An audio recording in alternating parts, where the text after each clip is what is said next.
Assalamualaikum warahmatullahi taala wabarakatuh. Salam sejahtera dan selamat pagi. Profesor Datuk Dr. Muhammad Amin Jalaluddin, Naib Chancellor Universiti Melaya, Barisan Pengurusan Universiti Melaya, Kaki Tangan Akademik, Pengurusan dan Profesional dan Sokongan, mahasiswa-mahasiswi Universiti Melaya, tuan-tuan dan puan-puan yang dihormati sekalian.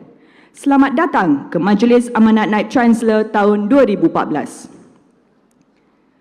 Bagi memberkati majlis pada pagi ini, majlis mempersilakan Dr. Kamarul Zaman bin Nordin dari Akademi Pengajian Islam Universiti Melaya untuk memimpin bacaan doa. Dipersilakan. Al-Fatihah. A'udzu billahi minasyaitonir rajim. Bismillahirrahmanirrahim. Alhamdulillahi rabbil alamin, hamdan yuafi ni'amahu wa yukafi'u mazidah. Ya Rabbana lakal hamdu kama yanbaghi li jalali wajhika wa 'azimi sultanik. Allahumma salli ala sayyidina Muhammad salatan tunjina biha min jami'il ahwali wal afat wa taqdi lana biha jami'al hajat wa tutahhiruna biha min jami'is sayyi'at wa tarfa'una biha indaka 'ala darajat wa tuballighuna biha aqsal ghayat min jami'il khairat fil hayati wa ba'dal mamat wa ala alihi wa sahbihi tasliman katsiran bi rahmatika ya arhamar rahimin. Segala puji bagi Allah, Tuhan sekalian alam. Selawat dan salam kepada Nabi junjungan Muhammad sallallahu alaihi wasallam dan para sahabatnya dan mereka yang mencontohinya hingga ke hari kiamat. Ya Allah ya Rahman, pada pagi Jumaat yang penuh keberkatan ini, sempena Majlis Amanat Naib Chancellor 2014, kami mendadah tangan dan bersyukur kehadrat-Mu di atas nikmat limpah kurnia-Mu yang tidak terhingga, sehingga kami dapat hidup dengan aman, damai dan harmoni serta dapat melaksanakan tugas-tugas kami dengan sebaiknya. Kami memohon agar majlis ini mendapat keberkatan dan keredaan daripada-Mu. Ya Allah ya Rahim, limpahkanlah rahmat dan ihsan kepada kami dalam menjalani kehidupan yang penuh dengan tugas dan kewajipan. Kurniakanlah kepada kami nikmat kesejahteraan dan keselamatan, kesihatan dan kesempurnaan agar dapat kami berusaha menuju ke arah pembangunan dan kemakmuran. Hindarkanlah kami daripada sesuatu yang boleh menjejaskan kesejahteraan dan perpaduan kami. Ya Allah ya Aziz, sempurnakanlah hari kami dengan perasaan ceria dan gembira. Jadikanlah kami warga Universiti Melaya keseluruhannya sebagai satu umat yang berilmu pengetahuan, berkemahiran dan berketerampilan, kreatif dan inovatif, serta berdaya maju dalam mengusahakan sesuatu pekerjaan. Sematkanlah sifat sabar di hati sanubari kami agar kami tabah dalam menghadapi ujian dan dugaan, dan pandulah kami ke jalan yang benar. Allahumma ja'al jam'ana hadha jam'an marhuma wa tafarruqana min ba'dihi tafarruqan ma'suma. Allahumma jammilna bis-sihhati wal 'afiyati was-salamati was-sa'adah wa haqqiqna bit-taqwa wal istiqamah wa a'idhna min mujibatin nadamah fil hali wal ma'al innaka mujibud da'awat. Rabbana zalamna anfusana wa illam taghfir lana wa tarhamna lanakunanna minal khasirin. Rabbana la tuzigh qulubana ba'da idh hadaytana wa hab lana min ladunka rahmah innaka antal wahhab. Rabbana atina fid dunya hasanah wa fil akhirati hasanah wa qina adzaban nar walhamdulillahi rabbil alamin. Terima kasih Dr. Kamarul.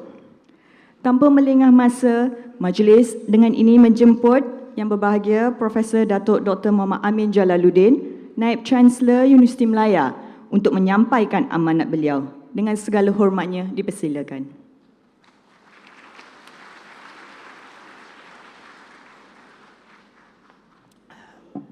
Bismillahirrahmanirrahim. Assalamualaikum warahmatullahi taala wabarakatuh. Salam sejahtera, salam satu Malaysia. Pertama sekali, I will speak in bahasa Malaysia to the international student and also the national academic staff.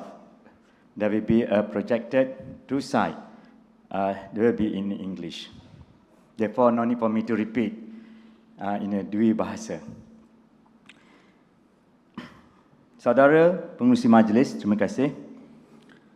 Rakan-rakan saya, ahli-ahli pengurusan tertinggi Universiti Melaya, para dekan, para pengarah, ketua jabatan, tuan-tuan dan puan-puan kaki tangan universiti, serta siswa-siswi yang saya hormati sekalian. Di pagi penghulu segala hari yang mulia ini, marilah kita memanjatkan kesyukuran kehadrat Ilahi kerana dengan limpah kurnia dan izinnya dapat kita semua berhimpun dan bersama-sama di Majlis Amanat Naib Chancellor 2014. Saya kira belum terlambat untuk mengucapkan selamat tahun baru kepada seluruh warga Universiti Malaya. Dengan harapan kita semua telah bersedia menggalas tanggungjawab dan mengharungi cabaran tahun 2014. Tahun 2013 telah berlalu dengan catatan pelbagai peristiwa, pencapaian dan kejayaan demi kejayaan. Semua pencapaian dan kejayaan yang diperolehi adalah hasil usaha dan pengorbanan kita semua. Untuk itu, saya mengucapkan setinggi-tinggi penghargaan kepada tuan-tuan dan puan-puan atas komitmen berterusan dalam mencipta kejayaan dan memahat nama di Persada Pengajian Tinggi Negara. Kejayaan yang kita kecapi tidak seharusnya menjadikan kita berpuas hati dan bersenang lenang, apalagi kita meletakkan sasaran untuk berada di dalam kedudukan 100 universiti terbaik dunia pada tahun 2015 dan 50 pada tahun 2020. Di atas landasan tersebut, kita harus terus memandang ke hadapan dan menyokong usaha bagi menjadikan universiti ini satu kebanggaan suatu hari nanti, insya-Allah. Dalam kegairahan kita menyahut cabaran ini, janganlah kita lupa bahawa setiap individu di dalam universiti ini masing-masing mempunyai peranan yang amat penting bagi memastikan matlamat ini tercapai. Maka asas inilah saya memilih tema amanat pada tahun ini, membudayakan pemufakatan dan kebersamaan. Sebagai satu penegasan bahawa kita perlu sentiasa bersama dalam apa jua dan juga usaha yang akan membawa kepada kecemerlangan universiti. Hadirin sekalian, apabila menyentuh topik kecemerlangan universiti, pastinya kita tidak boleh lari dari melihat prestasi kita di dalam penerapan universiti sama ada di dalam maupun di peringkat antarabangsa. Ingin saya nyatakan di sini bahawa Universiti Malaya akan tetap meneruskan usaha untuk komited dalam memastikan kedudukan kita di dalam penerapan QS ranking dari kedudukan 167 ke 100 terbaik dunia pada tahun 2015. Selain kita memacu usaha dalam memperbaiki dan mempertingkatkan kecemerlangan di peringkat antarabangsa, kita perlulah juga memberi perhatian kepada usaha-usaha penerapan dan pemantauan pencapaian universiti di peringkat kebangsaan seperti setara, disetara, Pelan Strategik Pengajian Tinggi Negara, MAIRA dan seumpamanya. Sudah tiba masanya kita membuktikan unggul sebagai universiti perdana dan terbaik di Malaysia. Ini boleh dibuktikan melalui pencapaian cemerlang dalam semua aspek kesarjanaan universiti yang tidak lari dari pembelajaran dan pengajaran, penyelidikan, pembangunan insan serta tanggungjawab terhadap masyarakat. Para hadirin sekalian, cabaran dan senario pengajian tinggi masa kini amat dinamik dan kompetitif, di mana peranan sesebuah institusi pengajian tinggi tidak hanya sebagai gedung penyebaran ilmu semata-mata, tetapi telah juga mengubah lanskapnya kepada pusat penjanaan, penyelidikan dan inovasi. Sehubungan itu, kita perlu menerima hakikat bahawa transformasi amat penting untuk kita terus cemerlang dan sentiasa relevan dengan arus perubahan. Buat masa ini, sedang melaksanakan proses rasionalisasi organisasi secara holistik yang melibatkan perubahan di pelbagai peringkat seperti struktur pengurusan tertinggi, struktur PTJ akademik, PTJ penyelidikan serta PTJ perkhidmatan dan sokongan. Peranan pengurusan tertinggi universiti, terutama Naib Chancellor, akan lebih kepada bersifat strategik untuk memantapkan organisasi, termasuk mendapatkan dana untuk kelestarian keuangan universiti. Kalau tak ada duit, apa kita nak buat kan? Duit mesti dicari. Bagi memastikan pengurusan tertinggi dapat memainkan peranan dengan berkesan, beberapa jawatan penolong Naib Chancellor akan diwujudkan bagi membantu Naib Chancellor dan timbalan Naib Chancellor dalam urusan pentadbiran portfolio masing-masing.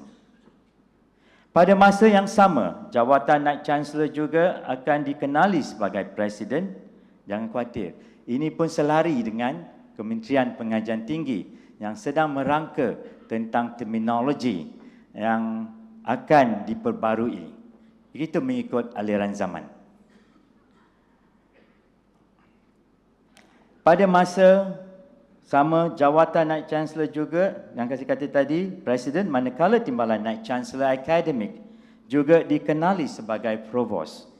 Selain itu, jawatan timbalan Naib Chancellor pembangunan akan ditukar menjadi timbalan Naib Chancellor strategik dan kolaborasi. Langkah ini mencerminkan kepentingan hubungan universiti dengan industri dan masyarakat, selain memberi penekanan kepada usaha pengantarbangsaan. Hadirin yang saya hormati sekalian, sebagai sebuah universiti yang berada di kelompok 200 terbaik di dunia, perlu sentiasa sensitif kepada keperluan untuk menawarkan program yang bersifat multidisiplin dan berdaya saing. Di sini saya nak tekankan di mana penawaran program yang bersifat multidisiplin dan berdaya saing ini adalah mustahak di masa zaman ini. Pada masa ini, Universiti Malaya mempunyai 20 pusat tanggungjawab akademik yang menawarkan 111 program ijazah pertama dan 129 program ijazah tinggi. Struktur sedia ada tidak begitu memberi ruang kepada penawaran program dan penyelidikan yang bersifat multidisiplin serta mobiliti pensyarah merintas bidang. Struktur sedia ada juga menyebabkan pertindihan fungsi dan aktiviti sehingga mewujudkan pembaziran terutama dari segi ruang dan sumber manusia. Justru, Senat pada 29 Ogos 2013 telah meluluskan rasionalisasi PTJ akademik yang melibatkan pergabungan beberapa PTJ menjadi sebuah fakulti baru. Sebanyak 5 fakulti dan sebuah akademik baru diwujudkan di mana setiap satunya akan diketuai oleh Naib Provost. Di bawah setiap fakulti pula akan terdiri daripada beberapa pusat pengajian yang akan dipimpin oleh dekan pusat pengajian. Jadi, jangan khawatir, dekan itu masih ada lagi. Inisiatif rasionalisasi ini bukan sesuatu yang baru bagi Universiti Malaya. Memandangkan dari masa ke semasa, ia telah dilaksanakan tetapi dengan skala dan skop yang berbeza. Walau bagaimanapun, pada kali ini pelaksanaan dibuat dengan skala yang lebih besar. Bagi memberi impak yang menyeluruh merangkumi governance bagi setiap peringkat. Selaras dengan pemberian autonomi oleh kerajaan, rasionalisasi membolehkan pelaksanaan autonomi dibuat di peringkat dalaman Universiti Malaya. Contohnya, melalui desentralisasi fungsi pengurusan sumber manusia, keuangan, akademik, harta benda dan hal ehwal pelajar. Ini akan menggalakkan amalan share governance melalui sistem catatan kuasa dalam proses membuat keputusan di peringkat setiap PTJ. Bagi memastikan semua warga dari pelbagai grade jawatan memahami prinsip rasionalisasi yang akan dilaksanakan ini, pengurusan universiti telah menjadualkan roadshow ke setiap PTJ mulai 15 Januari 2014. Bagi menjelaskan rasionalisasi yang dijangka pelaksanaannya sebelum sesi 2014-2015 bermula. Dengan cara demikian, kita mengharapkan semua warga UM akan memahami dan memberi sokongan tidak berbelah bagi kepada inisiatif yang murni ini. Hadirin yang saya hormati sekalian, usaha kita dalam memperkasakan pengajaran dan perbelajaran bukanlah sesuatu yang bersifat one-off. Sebaliknya, ia harus menjadi usaha berterusan bagi memastikan UM mampu melahirkan modal insan yang memenuhi pasaran pekerjaan dan meningkatkan jumlah bakat intelektual untuk keperluan negara. Mahasiswa hari ini merupakan pemimpin masa hadapan. Remember, siswa-siswi, you are the future leaders for this country. Yang perlu sentiasa siap sedia mendepani cabaran akan datang. Sehubungan itu menjadi tanggungjawab kita untuk menerapkan pendekatan perbelajaran dan pengajaran berasaskan konsep ilmu dan kemahiran untuk masa depan dan bukan menyelesaikan masalah semalam. Fakulti dan jabatan perlu diberi mandat untuk sentiasa menilai dan menambah baik kurikulum sedia ada supaya lebih segar dan berdaya saing. Bagi menyokong pemantapan dan pengukuhan program-program akademik di universiti, pihak pengurusan akan menumbuhkan pusat pembangunan kurikulum untuk memantau semua aktiviti berkaitan pembangunan program akademik, penilaian dan semakan semula kurikulum sedia ada serta pengenalan program akademik baru. Pusat ini yang diletakkan di bawah takbil urus Timbalan Naib Chancellor Akademik Antarabangsa juga akan memastikan program-program akademik yang ditawarkan sentiasa berdaya saing, memenuhi kehendak pasaran dan menjadi pilihan pelajar yang berpotensi.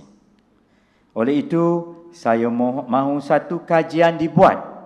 Satu kajian mestilah dibuat dengan menganalisa data kebolehpasaran graduan bagi tempoh sekurang-kurangnya 3 tahun ke belakang.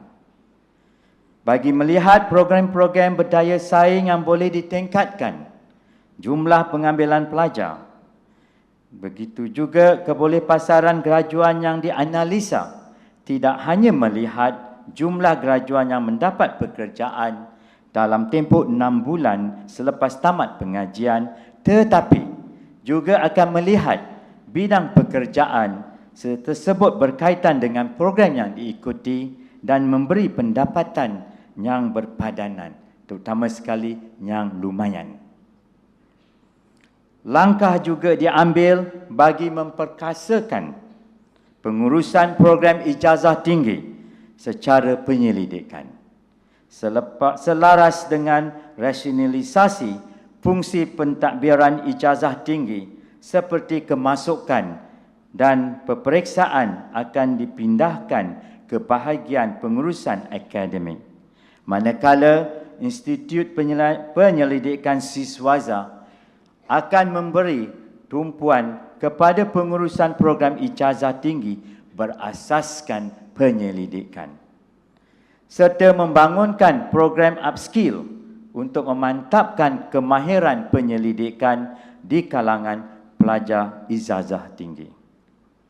Para hadirin yang saya hormati sekalian, Pelan Pembangunan Pendidikan 2013 hingga 2025 yang dilancarkan pada 6 September 2013 membuktikan komitmen kerajaan dalam meningkatkan kualiti pendidikan negara. 11 anjakan digariskan dalam pelan berkenaan, di mana salah satu adalah penguasaan kemahiran berkomunikasi dalam dua bahasa sekurang-kurangnya bagi membolehkan pelajar menghadapi persaingan global. UM sentiasa mementingkan kemahiran dua bahasa ini, di mana sejak sesi 2008-2009 semua pelajar peringkat ijazah pertama telah diwajibkan mengambil kursus bahasa Inggeris sebanyak 6 kredit sebagai syarat pengijazahan.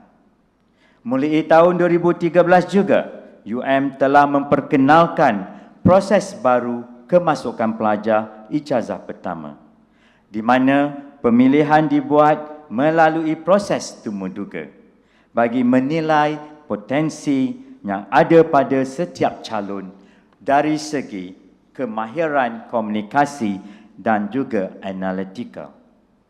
UM juga sedang menunggu restu dari pihak kementerian supaya pada tahun ini kita dapat menguruskan sendiri pengambilan pelajar tanpa melalui bahagian pengurusan kemasukan pelajar Jabatan Pengajian Tinggi. Dengan cara ini, kita mengharapkan lebih ramai pelajar berpotensi dan berkualiti dapat ditawarkan pengajian di universiti kita ini. Untuk menjadikan pengalaman pembelajaran pelajar lebih menarik dan menyeluruh, UM sedang berusaha untuk membangunkan kaedah pembelajaran yang menggunakan pendekatan blended learning, iaitu kaedah penyampaian pelbagai dalam usaha mewujudkan persekitaran pembelajaran yang lebih menarik dan efektif. Bagi memastikan matlamat ini tercapai, semua tenaga pengajar universiti akan dilengkapkan bukan sahaja dengan kemahiran dan pengetahuan asas yang diperlukan, malah memastikan mereka juga memiliki tahap kualiti pengajaran yang cemerlang. Peranan Pusat Pembangunan Akademik UM akan terus diperkasa sebagai khidmat sokongan kepada ahli akademik meningkatkan kemahiran pengajaran mereka. Pelbagai latihan komprehensif disediakan bagi mempersiapkan staf akademik mendepani cabaran pembelajaran dan pengajaran zaman ini. Antara inisiatif untuk memperkasakan pengajaran dan pembelajaran adalah seperti Continuous Professional Development Program, Program Mentor dan Course Teaching Evaluation System, anugerah staf akademik cemerlang dalam pengajaran dan pembelajaran pula diwujudkan untuk memberikan pengiktirafan kepada pensyarah yang menunjukkan prestasi cemerlang mereka aspek ini. Sehubungan dengan itu, saya ingin menyeru para dekan, pengarah dan ketua jabatan supaya melaksanakan perancangan sumber manusia yang sistematik dan selaras dengan keperluan penawaran program di jabatan atau fakulti masing-masing. Ini bukan sahaja melibatkan pengenalpastian tenaga atau kepakaran baru, tetapi juga menilai semula kuantiti dan kualiti tenaga akademik yang terdapat di jabatan ataupun di fakulti. Pemerkasaan dan pergayaan kepakaran di kalangan staf sedia ada boleh dibuat melalui program cuti sabbatical atau seumpamanya.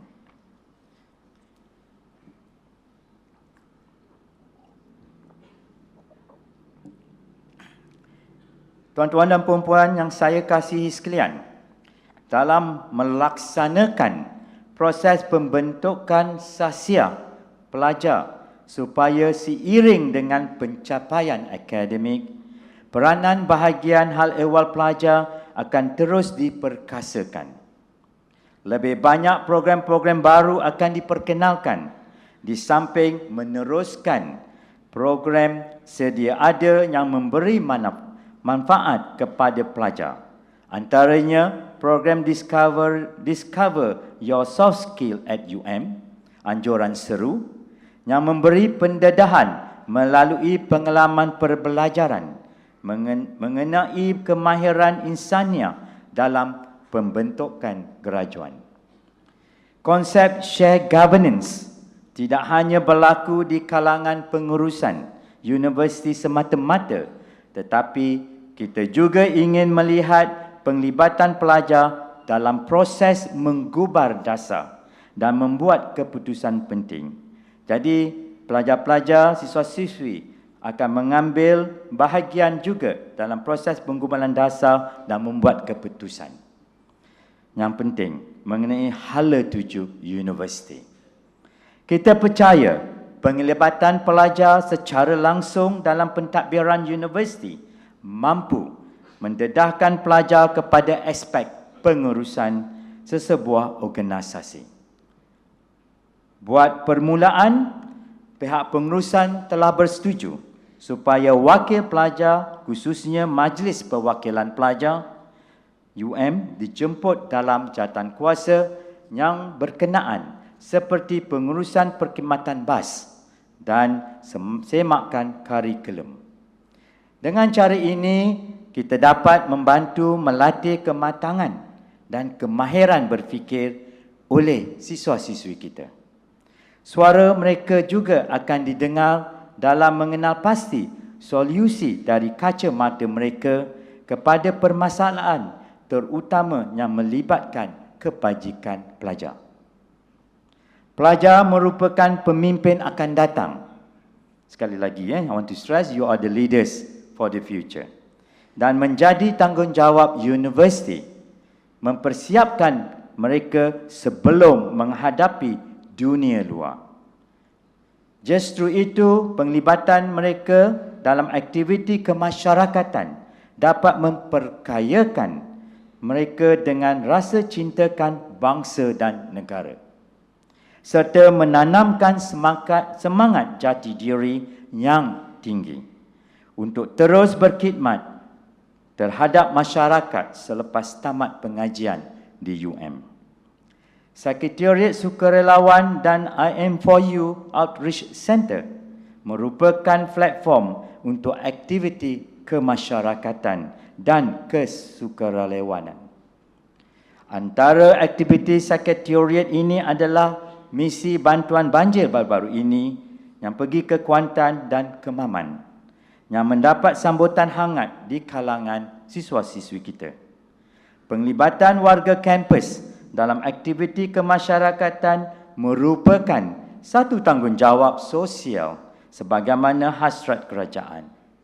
Untuk itu, University Community Transformation Center at UM dilancarkan pada Oktober 2013 sebagai one-stop center yang akan menyelaras semua aktiviti melibatkan warga kampus bersama masyarakat setempat.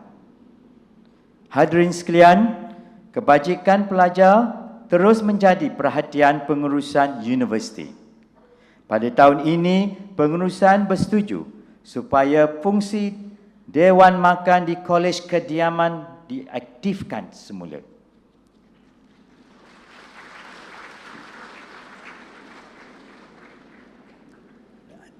Kalau ditepuk tu maknanya banyak siswi-siswa dalam hall ni. Terima kasih. Dengan membawa konsep berbentuk kafeteria, dengan cara ini masalah pelajar berkaitan dengan tempat makan akan dapat diatasi. Unit pelajar luar kampus telah ditubuhkan bagi memastikan kebajikan dan pembangunan sasial pelajar luar kampus tidak terus terpinggir. Melalui unit ini, pelajar mudah melibatkan mereka dalam aktiviti universiti seperti festival seni dan sukmum. Student Experiential Learning Center kini menjadi lokasi tumpuan pelajar, terutama pelajar luar kampus yang memerlukan suasana perbelajaran yang kondusif. Tahun 2013 juga menyaksikan perpindahan lokasi klinik kesihatan pelajar dari Kolej Kediaman ke-12 ke Pusat Perubatan Universiti Malaya. Bagi membolehkan pelajar menerima akses rawatan berkualiti dengan lebih mudah dan cepat, terutama dari pakar sedia ada di Pusat Perubatan Universiti Malaya. Sebagai mendukung kempen berhenti merokok oleh kerajaan, klinik kesihatan pelajar akan memperkenalkan klinik berhenti merokok khusus untuk pelajar Universiti Malaya.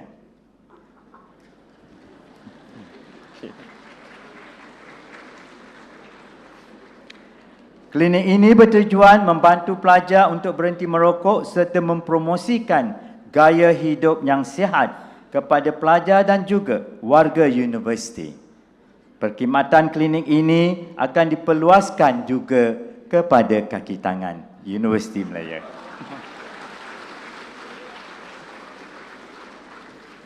Kita boleh save duit, Ini untuk improve ekonomi. Sekarang rokok, dia membakar duit dan juga membakar paru-paru kita. Okay. Take positive way. Bagi membendung masalah sosial di kalangan pelajar pula, klinik rakan siswa akan diwujudkan terutama bagi membantu pelajar yang menghadapi masalah tekanan, masalah penggunaan dadah seperti dan seumpamanya. Jadi, bagi siswa-siswi, kalau nak release tension, hadirlah ke klinik rakan siswa. Sistem atas talian juga diwujudkan bagi memudahkan urusan berkaitan kesihatan pelajar, antaranya pesakit dan juga e-rekod. Dalam era dunia tanpa sepadan, kita perlu memastikan pelajar mendapat akses kepada maklumat di internet dengan mudah dan cepat. Sehubungan itu, pihak universiti bersetuju menambah dan menggantikan sebanyak 1,000 unit access point di Kolej Kediaman, serta menambah kelajuan capaian internet di seluruh kampus daripada 2 GB per second kepada 3 GB per second, yang merupakan rangkaian terbesar di kalangan IPTA di Malaysia. Tu berterima kasihlah dengan besar kita Puan Haliza. Dia bagi duit. Pelancaran Radio U Malaya oleh Yang Amat Berhormat Timbalan Perdana Menteri pada tanggal tarikh 9 September 2013 menjadi permulaan kepada pelajar menyalahkan bakat mereka mengurus dan mengendalikan stesen radio sendiri. Pada tahun ini, Radio U Malaya merancang untuk melanjutkan waktu siaran mulai pukul 10 pagi hingga 12 tengah malam pada setiap hari Isnin hingga Sabtu. Saya kata kenapa tidak hari Ahad? Dia kata hari Ahad semua pelajar balik rumah kampung di bawah ketiak ibu bapa. Jadi kita kena tukar transformasi pada siswa-siswi, enjoy your life in the campus.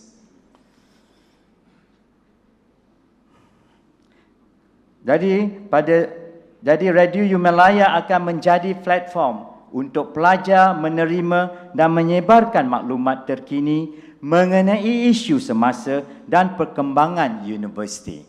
Tidaklah dapat the third hand news. Pengurusan universiti sedang merancang untuk memasang indoor digital media di lokasi yang strategik dalam kampus sebagai medium berkomunikasi dengan warga kampus termasuk pelajar.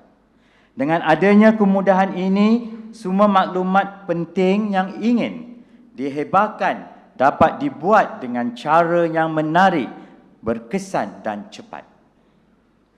Bagi mengelakkan pelajar tertumpu hanya pada buku akademik, saya telah meminta bahagian ahli-ehwal pelajar menggiatkan semula aktiviti pada hujung minggu.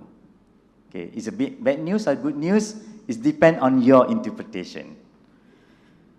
Di peringkat college, kediaman ataupun di peringkat pusat.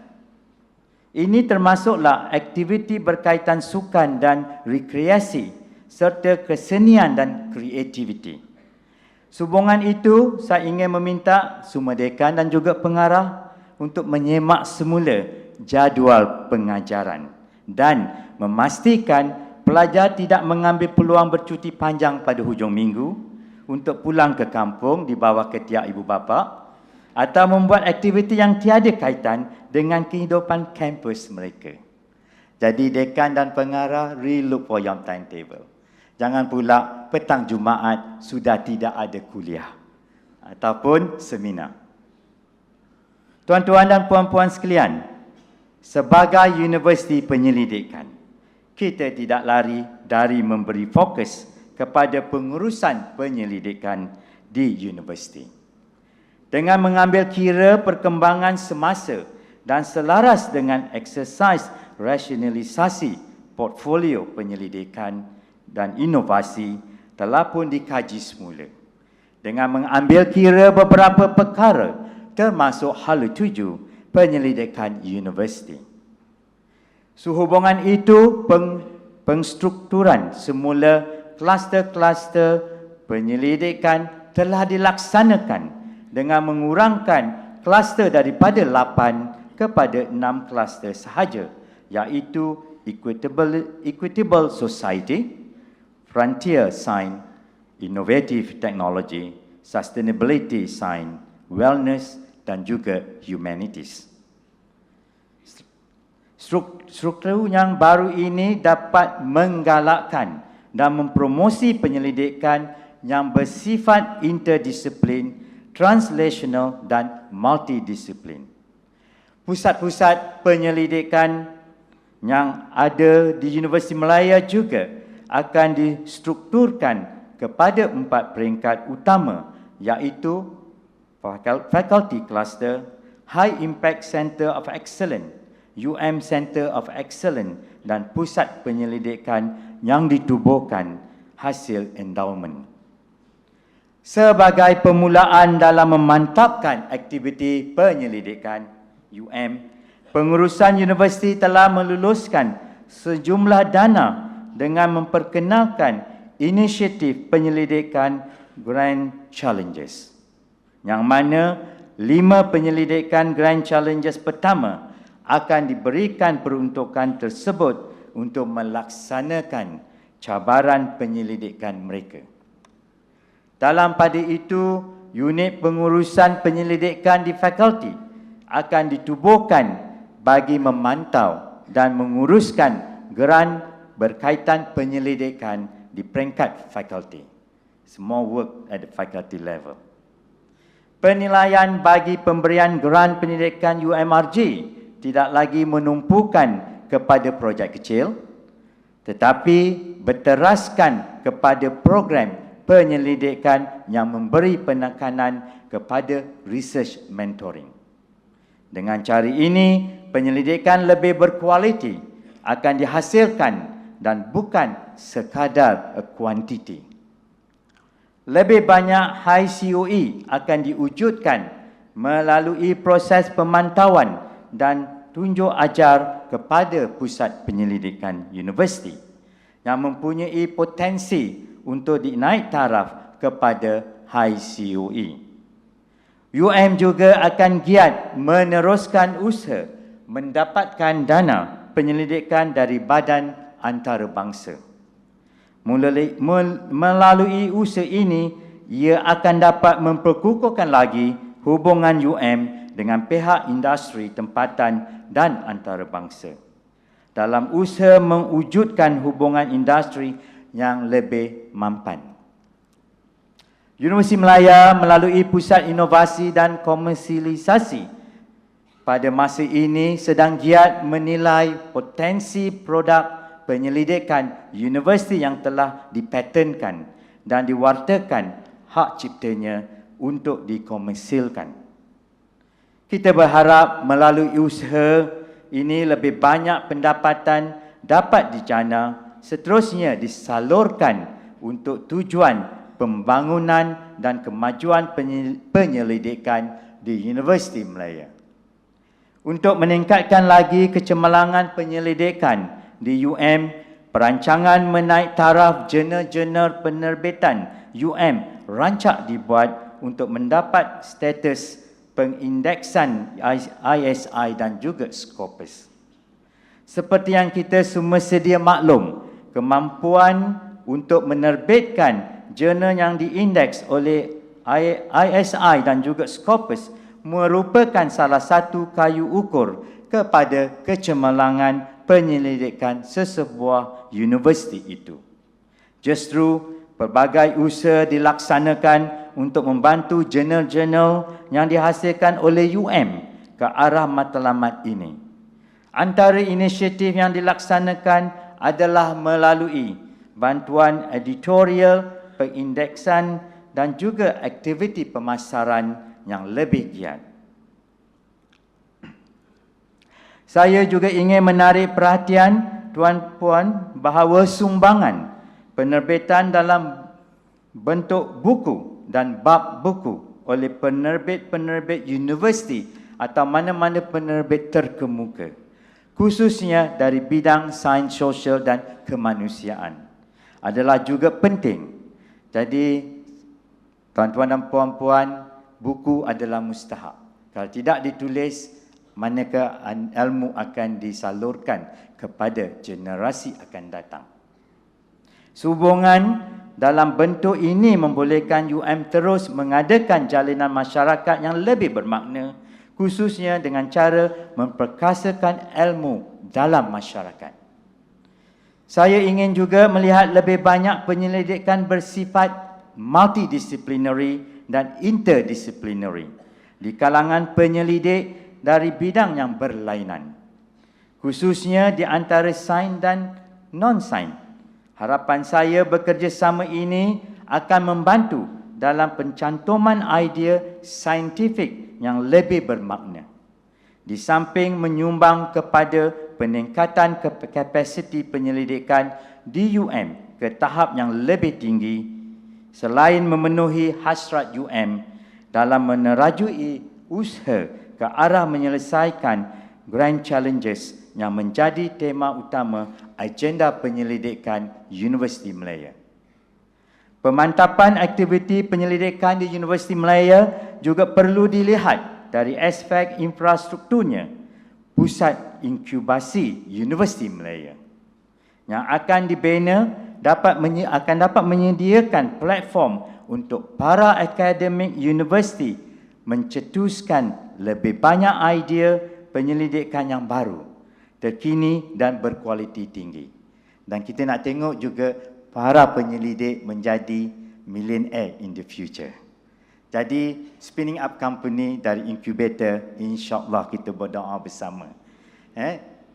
Para akademik macam di luar negara boleh menjadi millionaire dengan melalui hasilan produk yang dihasilkan. At the moment, professor keep the product under the table or in the drawer. Jadi kita nak mempertingkatkan. Semalam baru duduk mesyuarat council. Sikit sangat saya kata. Why not kita ada berapa ribu profesor dan juga academic staff. Kenapa produk tu sikit sangat? Saudara-saudari tak mau jadi millionaire tak? That's why. Follow the procedure, you become millionaire. Tak payah pergi luar di private sector tu.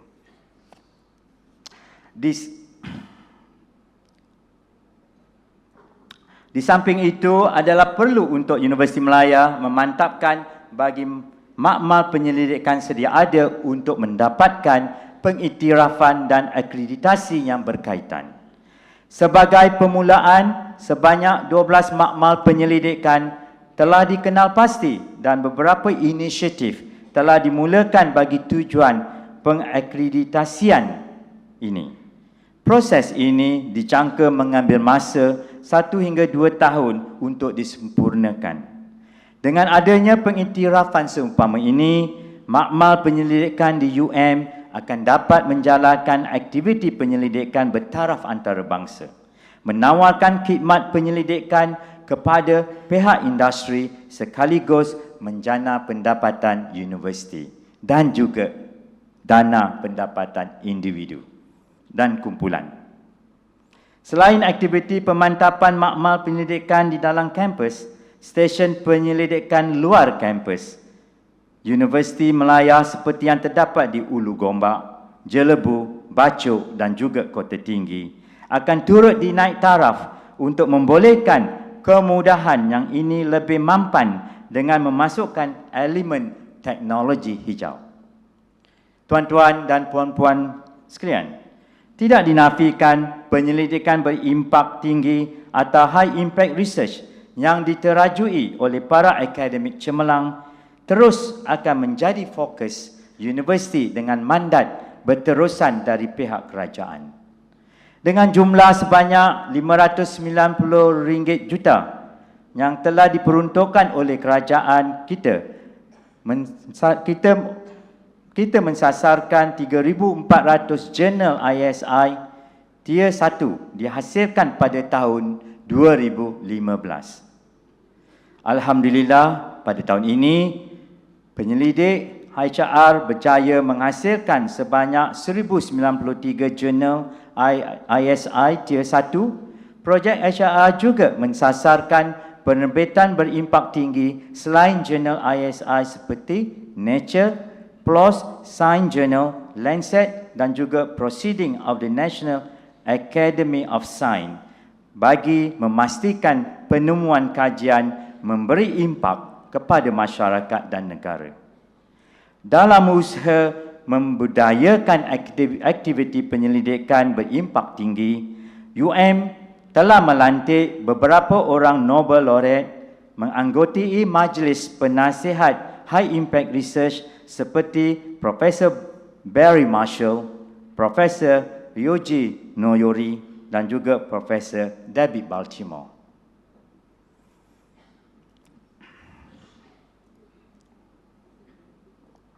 Di samping itu, unit pencarian ikon akademik terus mencari tokoh-tokoh akademik terkemuka dalam pelbagai bidang kepakaran untuk meningkatkan produktiviti penyelidikan ke tahap yang lebih tinggi. Bagi menyemarakkan lagi aktiviti penyelidikan kita, mensasarkan seramai 300 orang fellow penyelidik pasca doktoral dari universiti ternama dunia dilantik bagi meningkatkan mutu dan hasil penyelidikan di UM. Jumlah ini akan ditingkatkan dari masa ke semasa berdasarkan keperluan dan tumpuan penyelidikan. UM amat komited untuk membantu Malaysia dinobatkan sebagai hub kecemerlangan pengajian tinggi dunia. Oleh yang demikian, UM mengambil graduan cemerlang dari dalam dan luar negara yang mencapai CGPA melebihi 3.7 untuk diberi bantuan keuangan bagi meneruskan pengajian ke peringkat PhD di bawah program Bright Spark. Program ini jelas telah menyumbang kepada kerancakan penyelidikan di Universiti Malaya, di mana pada tahun 2013 calon program Bright Spark telah berjaya menghasilkan sebanyak 376 penerbitan dalam jurnal berimpak tinggi, di mana 75% daripadanya adalah di peringkat Tier 1 dan Tier 2. Bagi tahun 2014, pengurusan universiti bersetuju supaya penghasilan penerbitan dalam jurnal berimpak tinggi menjadi KPI kepada unit Bright Spark. Adalah diharapkan dengan pelbagai usaha dan inisiatif yang direncanakan dapat membawa penyelidikan Universiti Malaya ke peringkat yang lebih tinggi dan memberikan impak bukan sahaja di kalangan para ilmuwan tetapi juga kepada masyarakat dan industri. Perancangan ini juga diharapkan dapat mentransformasikan aktiviti penyelidikan Universiti Malaya lebih berinovasi, fokus, bertaraf antarabangsa dan yang paling penting, mempunyai nilai multidisciplinary, transdisciplinary serta translational.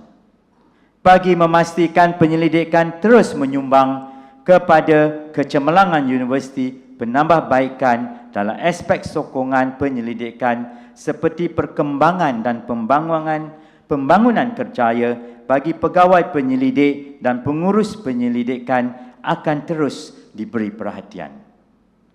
Para hadirin sekalian, pendedahan pelajar mengenai dunia luar diperkasakan dengan menambah jumlah pelajar terlibat dengan program pertukaran pelajar ke luar negara. Pada tahun 2013, ramai 2,200 orang pelajar telah mengikut program ini di universiti-universiti di negara China, Jerman, Korea, Singapura, Jepun, Indonesia, Thailand, ke Timur Tengah, ke India, Eropah dan lain-lain lagi. Manakala seramai 2,400 orang pelajar dari luar negara pula telah diterima ke kampus di bawah program yang sama.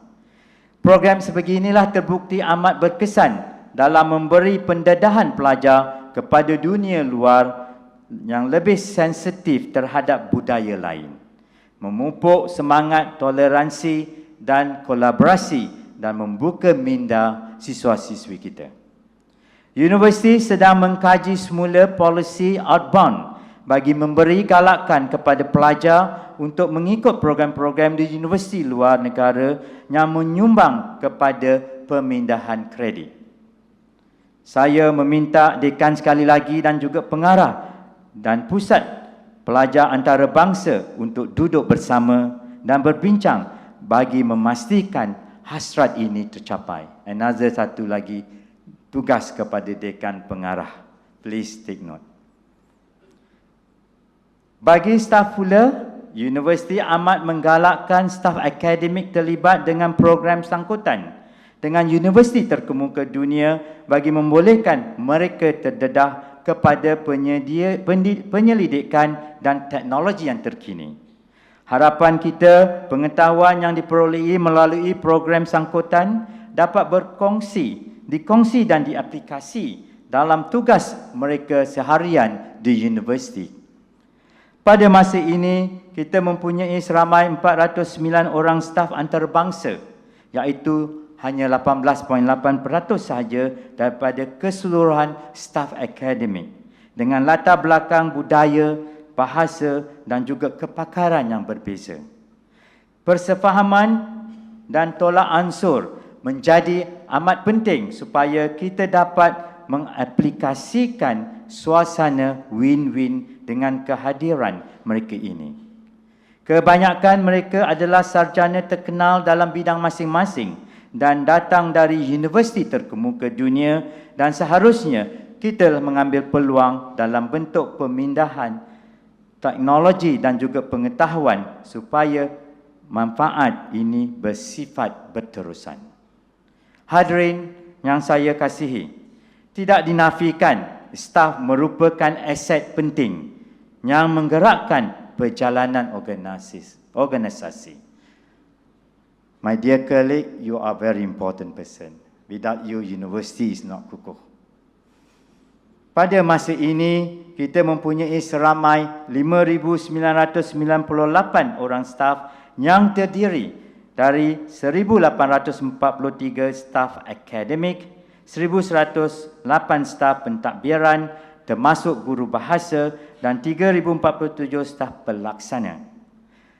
Suka saya memaklumkan bahawa sehingga Disember 2013, peratus staf akademik yang mempunyai kelayakan Doktor Falsafah telah mencapai 85%, iaitu satu pencapaian terbaik setakat ini. Kita berharap pada tahun ini peratus PhD di UM di kalangan staf dapat ditingkatkan kepada 90%. Jadi, come back to dekan dan pengarah lagi untuk membantu untuk merealisasikan target ini. Peningkatan jumlah ini didorong usaha berterusan universiti memastikan staf yang diberi cuti belajar serta fellows lab dan slide memperolehi PhD dalam tempoh ditetapkan melalui pemantauan rapi serta penyediaan bantuan termasuk melalui peranan unit lonjakan pencapaian akademik UM, begitu juga dengan Datin Nohanum. You have another duty, make sure that the target of our staff to obtain PhD will be on time.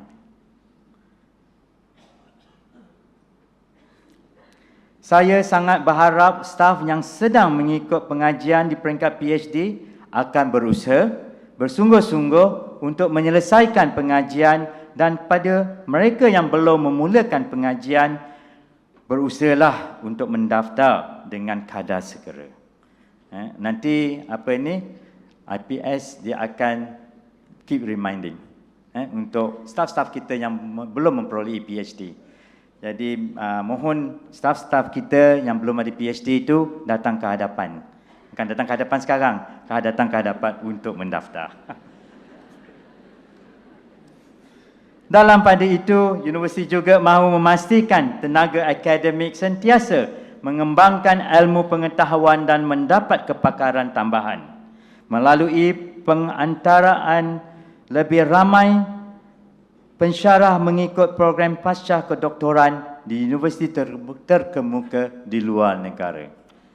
Bagi menyokong hasrat plan strategik pengajian tinggi untuk mencapai 60,000 PhD pada tanggal tahun 2020. Pada tahun ini, kita mensasarkan untuk menghasilkan seramai 500 graduan di peringkat PhD. Datin Nohanum? Okey, 500. Tapi tak apa, you can look into dekan dan pengarah. Pada hadirin sekalian, dari jumlah keseluruhan staf UM, 28.4% staf adalah bertaraf kontrak. This another disease, penyakit. Kita tidak menafikan sumbangan staf bertaraf kontrak amat penting kepada universiti. Dalam memastikan kebajikan mereka sentiasa dipelihara, pihak universiti telah memanjangkan beberapa kemudahan kepada staf kontrak yang sebelum ini hanya dinikmati oleh staf bertaraf tetap. Antaranya adalah pemberian cuti tanpa gaji, cuti separuh gaji, cuti insan, cuti tanpa rekod, cuti rehat dibawa ke hadapan dan juga cuti sakit yang melebihi 15 hari.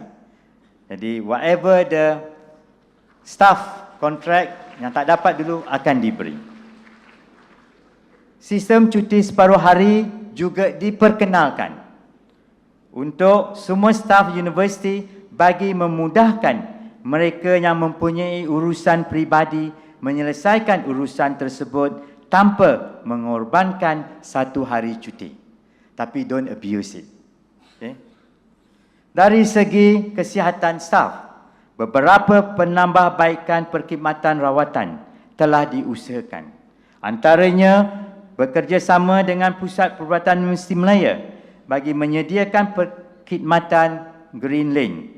Melalui sistem ini, staf yang mempunyai temu janji atau secara walk-in boleh mendapatkan khidmat yang disediakan di klinik pakar PPUM dengan hanya menggunakan kad staf dan surat rujukan doktor dalam masa yang lebih singkat. Kalau tak dijalankan, look for Prof. Ikram. Penambahbaikan perkhidmatan sistem klinik panel juga dilaksanakan dari masa ke semasa dan mulai 1 Februari 2014, staf dan tanggungan boleh mendapatkan rawatan di mana-mana klinik panel universiti berbanding hanya klinik di mana mereka berdaftar sahaja sebelum ini.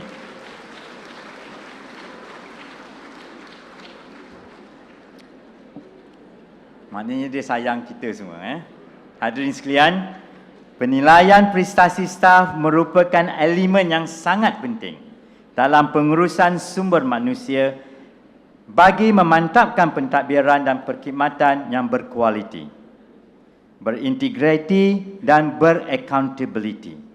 Mulai tahun penilaian 2014, pengurusan universiti telah bersetuju supaya kaedah penilaian ditambah baik untuk mencerminkan kualiti sebenar staf dan selari dengan usaha meningkatkan pencapaian universiti. Sistem penilaian yang baru diperkenalkan dinamakan Staff Performance Management System, di mana prestasi staf akademik diukur pelbagai indikator yang secara langsung menyediakan data untuk tujuan penarafan universiti di peringkat tempatan maupun di peringkat antarabangsa. Bagi staf bukan akademik pula, penilaian dibuat secara menyeluruh termasuk penilaian prestasi kerja, kompetensi, sumbangan idea, kreatif dan inovatif dan pembangunan profesional berterusan. Dengan cara ini, penilaian terhadap staf akan lebih menyeluruh dan saksama. Business Sabbatical Program. Business Sabbatical Program ini merupakan satu bentuk skim latihan yang baru diperkenalkan untuk staf akademik. Kemudahan ini diberikan sekali sepanjang perkhidmatan yang memberikan peluang kepada staf akademik untuk memasuki bidang perniagaan atau keusahawanan bagi membolehkan mereka mengaplikasikan pengetahuan dan pengalaman secara praktikal ke dalam pengajaran dan penyelidikan. Pada penghujung tahun 2013, kerajaan telah mengumumkan penambahbaikan terhadap 81 skim perkhidmatan. Antara penambahbaikan itu ialah kenaikan taraf skim perkhidmatan grade 1 hingga 10 kepada grade 11. Pemberian 2 tambahan kenaikan mata gaji dan pertukaran nama beberapa skim. Melalui eksersis ini, berlaku penjumutan skim perkhidmatan selaras dengan perubahan skop fungsi, tugas dan juga mengurangkan struktur hierarki dalam perkhidmatan serta meluaskan peluang kemajuan kerjaya yang lebih baik kepada pegawai-pegawai yang terlibat. Seramai lebih kurang 1,000 orang staf universiti terlibat dengan perubahan ini, di mana taklimat dan pengeluaran surat tawaran option kepada staf yang terlibat akan diadakan pada 15 Januari 2014.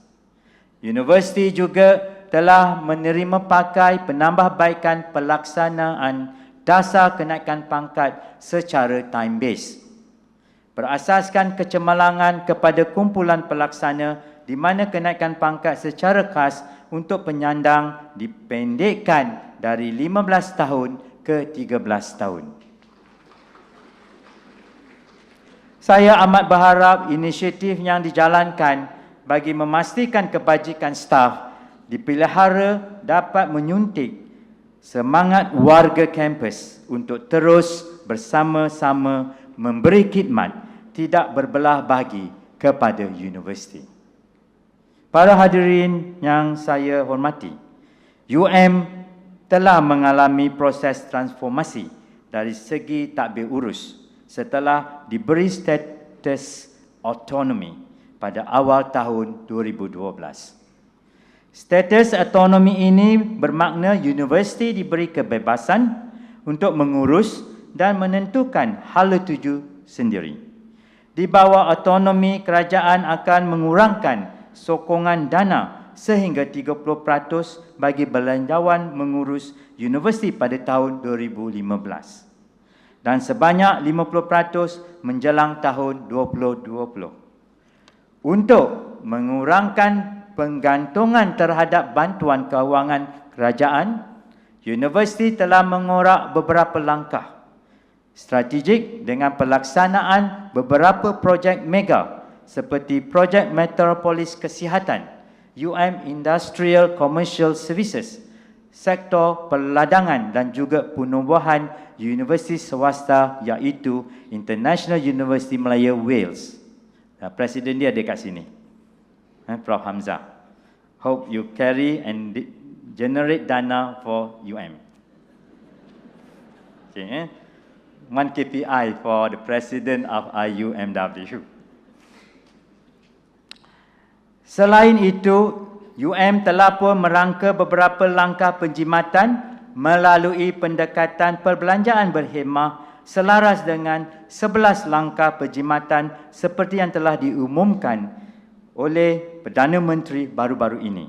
Antaranya penurunan kelayakan tiket penerbangan dan pengurangan perjalanan ke luar negara. Kita ni tak ada isu kan Semua dekan pengarah terbang dengan ekonomi. Tapi don't worry, we landed first than people who stay in front of the aeroplane. But unfortunately, we go out the last. Safe orang keluar last tu banyak safe. Pasal orang yang keluar awal tak tahu ada apa ke hadapan mereka. Selain itu, telah pun merangka beberapa langkah penjimatan. Jadi dengan itu, pembekuan proses pengubahsuaian ruang pejabat, pengurangan kos pengurusan acara dan pengurangan penggunaan utility seperti elektrik dan air. Kita juga sedang mengenal pasti ruang dan kemudahan di dalam universiti untuk dijadikan lokasi latihan dan kursus untuk staf dan pelajar, antaranya stesen penyelidikan luar kampus di Jelebu, Negeri Sembilan dan Bacok, Kelantan. Jadi tak payahlah kita pergi ke hotel kan. Kita pergi ke tempat latihan kita yang tidak digunakan. Belum maksimum digunakan. Guna tapi belum maksimum. Sehubungan itu juga saya meminta semua dekan sekali lagi pengarah dan ketua-ketua jabatan untuk sama-sama mengenal pasti seterusnya melaksanakan penjimatan di setiap PTJ masing-masing. Kalau nampak tu di koridor pukul 7 pagi dah terang, lampu tu walaupun dekan, padamkanlah. Jangan sungguh menunggu security. Dekan boleh padam lampu kan? That's what I do when I was a pengarah hospital. I pick up the rubbish where the patient throw, I think that should be a role model. Saya juga ingin menarik perhatian tuan-tuan dan puan-puan sekalian mengenai laporan Ketua Audit Negara bagi tahun 2012 telah membangkitkan pelbagai isu yang berkait dengan non-compliance kepada prosedur dan peraturan kerajaan, pembelian yang melebihi kos yang berpatutan, projek pembangunan dan prestasi syarikat kerajaan yang tidak memuaskan. Oleh yang demikian, saya ingin menyeru semua staf dan pelajar mengambil iktibar dari laporan audit tersebut untuk kita memberi perhatian dan memastikan tidak terlibat dalam isu-isu yang telah dibangkitkan. Kita juga perlu bersama-sama membantu universiti dan kerajaan dalam melaksanakan langkah-langkah penjimatan bagi memastikan setiap perbelanjaan yang dibuat memberi value for the money kepada universiti. Universiti dari masa ke semasa akan mengenal pasti inisiatif dan langkah-langkah penjimatan yang boleh dilaksanakan. Hadirin yang dihormati, bagi memastikan kelestarian pembangunan kampus pula, Plan Induk Pembangunan Universiti Malaya akan digubar berdasarkan keperluan semasa dan keperluan akan datang. Plan ini akan memastikan persekitaran kampus lebih mesra alam dengan mengurangkan kesan karbon dan meningkatkan indeks hijau dalam kampus. juga mengambil kira aspek penjimatan penggunaan utility seperti elektrik dan air dalam setiap perancangan pembangunan yang ingin dilaksanakan. Selain itu, pihak universiti juga prihatin dan memandang serius kepada keperluan golongan kurang upaya di dalam kampus.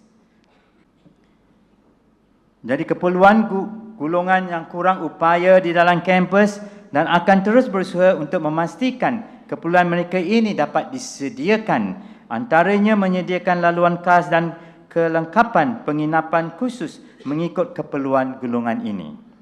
Menyentuh aspek pembangunan infrastruktur universiti, perancangan juga dibuat untuk menerapkan dan mengintegrasikan elemen penyelidikan dalam projek pembangunan universiti. Dalam erti kata lain, pelaksanaan projek akan membantu dalam meningkatkan lagi kualiti penyelidikan universiti seperti electrical vehicles, bangunan pintar, sistem amaran awal, banjir, penuan hujan, mini hydro dan juga projek revive Varsity Lake. Kan, kalau kita lihat dak Varsity Lake tu kesian sedih. Hijau dia bukan hijau berlainan. Hijau yang toksik. Jadi itu sebab kita tak benarkan siswa-siswi orang kata canoeing at the time. Kita akan bersihkan balik. Tunggulah beberapa bulan atau setahun agar dia mendapat healthy dari segi tidak ada keracunan. Jangan tanya saya di mana datangnya racun tu. Dengan pengintegrasian ini, ia akan dapat mencerminkan lagi kecemerlangan penyelidikan yang dilaksanakan di universiti dan impak yang diberikan kepada masyarakat, sekaligus memberikan gambaran kepada setiap pelawat universiti akan ketinggian ilmu yang dimiliki oleh Universiti Malaya. Beberapa projek pembangunan sedang dilaksanakan, antaranya perbinaan bangunan Tan Sri Azman Hashim di Fakulti Perniagaan dan Perakaunan. Bangunan ini merupakan sumbangan dan dana sebanyak 25 juta ringgit daripada Yayasan Azman Hashim dan 5 juta daripada pihak Ambank Group untuk Ambank Financial Service Chair. Bangunan ini akan menempatkan graduate business school yang boleh memuatkan seramai lebih 800 orang pelajar pasca siswaza. Dianggarkan bangunan yang bersaiz 80,000 kaki persegi ini akan dilengkapi dengan bilik kuliah, bilik seminar, bilik perbincangan, makmal berkomputer dan ruang meletak kenderaan. Parking bay ada, jangan worry. Kita ambil parking bay tu, kita siapkan parking bay yang baru.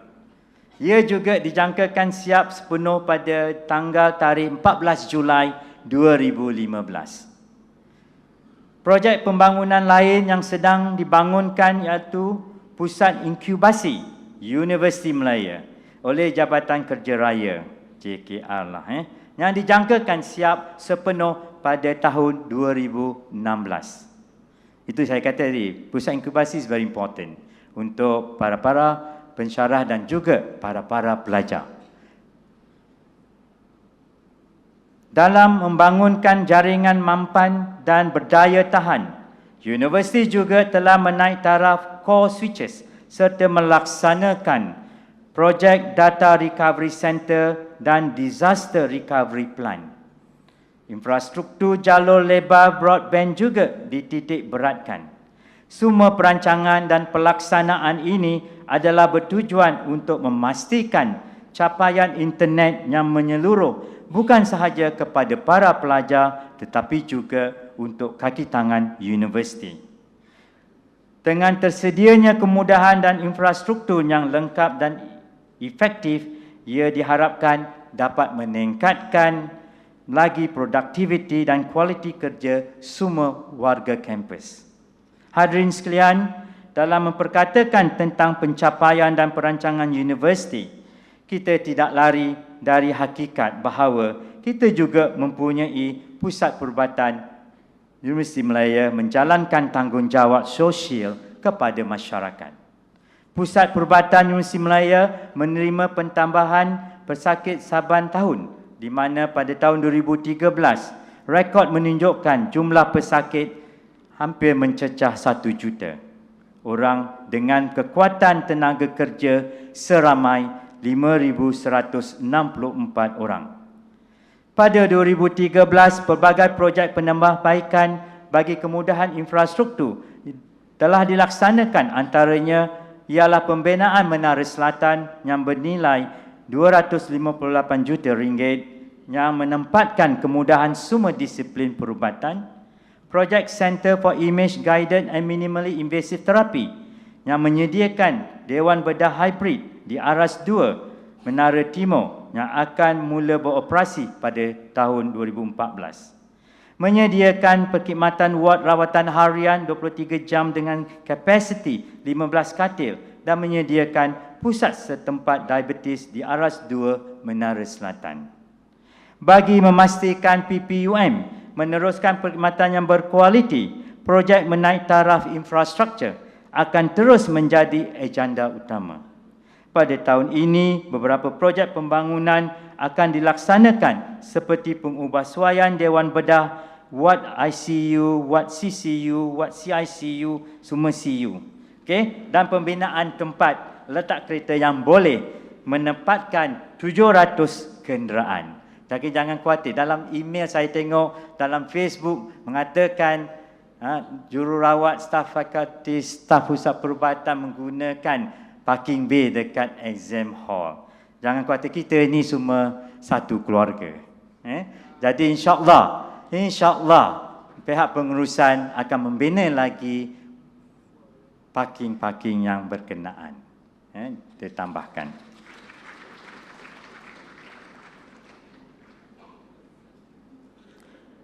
Kita juga merancang untuk membuka perkhidmatan baru iaitu Ward Neuro di Menara Selatan. PPUM juga diberi kepercayaan untuk mengendalikan program sekolah dalam hospital. Ni kanak-kanak sakit mesti ada sekolah. Dengan kerjasama Yayasan Nurul Yakin di bawah naungan yang amat berbahagia Puan Sri Datuk Sri Haja Noraini Abdul Rahman. Khidmat murni ini membolehkan kita melaksanakan tanggungjawab sosial kepada masyarakat yang memerlukan. Hadirin sekalian, saya telah melakarkan rancangan serta hasrat universiti dalam setiap proses utamanya. Setiap proses ini berkait di antara satu sama lain dan yakin semuanya dapat dilaksanakan dengan kerjasama dan komitmen pelbagai pihak yang berkepentingan. Tiada satu pun proses yang bersifat independen. Di UM dan juga dengan itu kerjasama dan jalinan di antara setiap komponen dan setiap warga UM adalah penting. UM beruntung kerana telah mempunyai satu sistem pengurusan yang bersifat menyeluruh, merangkumi kesemua proses utama kita, di mana dengan sistem ini pelaksanaan proses adalah sistematik berdasarkan keperluan pemegang taruh dan keperluan UM sendiri. Melalui sistem ini, kita mewujudkan sistem kawalan dalaman sendiri yang memantau keakuran proses serta mengenal pasti ruang penambahbaikan. Pemantauan sistem yang dibuat secara berkala oleh pihak luar universiti membolehkan kita mendapat pengesanan kredibiliti pelaksanaan kerja yang dilaksanakan. Dengan itu, saya tidak berhasrat untuk memansuhkan sistem yang telah kita laksanakan. Saya percaya penilaian luar yang bebas adalah penting di samping penilaian kendiri yang kita laksanakan. Untuk terus maju, UM perlu menerima maklum balas dan menanda aras dirinya dengan institusi di luar negara yang lebih hebat dan cemerlang. Kita tidak boleh terus percaya bahawa UM masih yang terbaik hanya kerana kita universiti yang pertama dan tertua. We are not whole, isn't it? Tak ada janggut pun universiti kita. Senario dan paradigma pengajian tinggi telah banyak berubah dan UM mesti bergerak selaras dengan perubahan ini. Ini bermakna jika visi kita adalah untuk menjadi institusi pengajian tinggi yang berternama di peringkat antarabangsa dalam penyelidikan, inovasi, penerbitan dan pengajaran. Kita perlu menandadaraskan diri dan dinilai dalam aspek-aspek tersebut dari perspektif antarabangsa. Melalui pelbagai perancangan dan sasaran yang telah direncanakan universiti, saya sangat berharap dan yakin kita semua warga Universiti Malaya akan dapat bersatu dan menggembeling tenaga.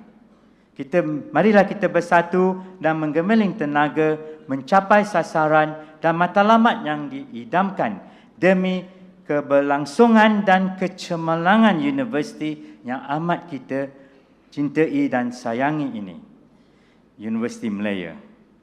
Ini ditambah lagi dengan adanya asas pengoperasian yang jelas dan sistematik akan dapat memudahkan usaha kita melaksanakan setiap perancangan.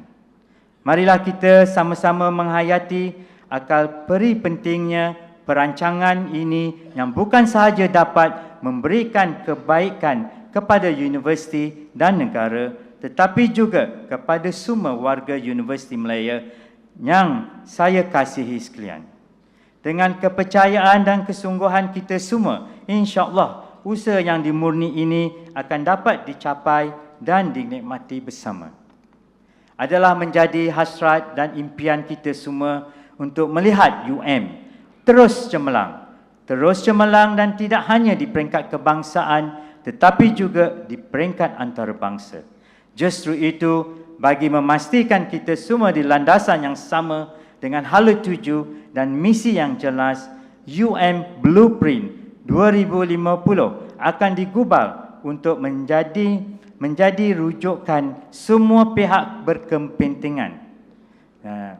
Unfortunately, Pak Rafiq dia kat Bali je. Dia dah plan March awal. Jadi saya dah beritahu dia tentang blueprint ni. Jadi insya-Allah dia akan ambil tindakan immediately. Blueprint ini juga akan menjadi objektif penyatuan kita semua dengan semangat muafakat dan kebersamaan. Para hadirin yang saya kasihi dan menghormati, Rasulullah Subhanahu wa taala minta maaf, pernah bersabda yang bermaksud, sesungguhnya kuasa adalah amanah dan pada hari kiamat ia merupakan kehinaan dan penyesalan kecuali bagi yang mengambilnya sesuai dengan haknya dan melaksanakan apa yang menjadi tuntutannya. Justru itu, saya merayu pada semua warga universiti, tidak kira jawatan dan pangkat, dapat bekerja bersama saya melaksanakan amanah ini dengan memberi komitmen tidak berbelah bagi serta sokongan padu untuk memacu UM ke tahap yang lebih tinggi. Saya amat mengalu-alukan apa juga bentuk cadangan, teguran, saranan yang positif, bukan negatif, yang positif. Demi kebaikan UM bersama. Akhir kata, muafakat, kesatuan, perkongsian, kerjasama dan sokongan padu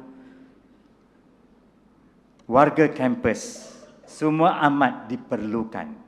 Umpama jerat semata di hujung tanjung, terkena landak jantan betina, panjang dikerat, pendek disambung, untuk kita bekerja sama. Kalau ke bukit, kita mendaki. Kalau ke laut, sama berenang.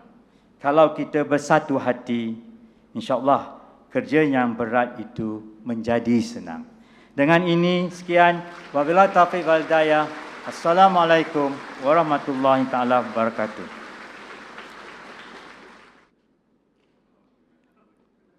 Majlis mengucapkan ribuan terima kasih kepada Yang Berbahagia Datuk di atas penyampaian amanat beliau pada pagi ini. Semoga dengan amanat yang disampaikan oleh Naib Chancellor sebentar tadi dapat memberi satu pahaman yang mendalam untuk warga kampus mencapai visi dan misi Universiti Malaya. Terima kasih juga kepada barisan pengurusan dan warga Universiti Melaya kerana telah meluangkan masa pada pagi ini. Dengan ini berakhir sudah Majlis Amanat Naib Chancellor oleh Yang Berbahagia Profesor Datuk Dr. Muhammad Amin Jalaluddin. Saya bagi pihak majlis ingin memohon ampun dan maaf sekiranya terdapat sebarang kesilapan dan kekurangan dalam perjalanan majlis. Kita akhiri majlis kita pada hari ini dengan nyanyian lagu Universiti Melaya, diikuti dengan jamuan ringan yang disediakan di dataran Dewan Tuku Chancellor. Oleh itu, hadirin dipersilakan berdiri untuk nyanyian lagu Universiti Melaya.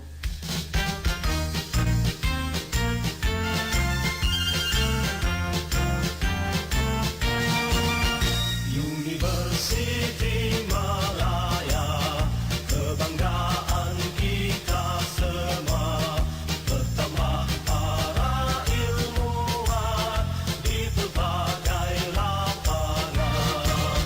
Kami bertekad di hati mencapai cita murni, tradisi kecemerlangan menepati wawasan. Di sini kami sedia berbakti, terus berinovasi. Kami harapkan generasi muda teras nusa dan bangsa. Varsity kesayanganku, sungguh banyak jasamu membentuk insan mulia, berilmu berbudaya.